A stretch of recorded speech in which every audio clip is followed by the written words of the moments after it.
Sabrina Yeasmin, Yes ইনস্টিটিউটের একজন student 36 batch F&B production department. আমি ছোটোবেলা থেকে রান্নাবান্না করতে খুব পছন্দ করতাম।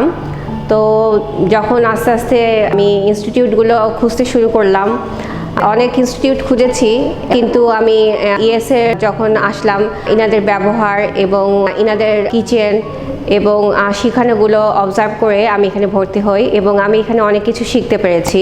আমি 3 মাসের একটা কোর্স করেছি। এখানে আপনার ফাস্টফুডের আইটেম প্লাস নানান কুইজিন আইটেমগুলো খুব ভালোভাবে আমাদের শেফরা শিখিয়েছে। এখানে হাতে ধরে আমাদের শেফরা খুব সুন্দর করে শেখায়, যার কারণে আমাদের শিখতে কোনো অসুবিধা হয় না। আমি এখন ইন্টার্নশিপের জন্য যাচ্ছি। এটা আমার ফরওয়ার্ডিং লেটার। সবাই আমার জন্য দোয়া করবেন যেন আমি ভালো কিছু করতে পারি। যারা এই লাইনে আসতে চাচ্ছেন তারা আমাদের ইনস্টিটিউটটা ভিজিট করতে পারেন, তারা অনেক কিছু শিখতেও পারবেন। সবাইকে ধন্যবাদ।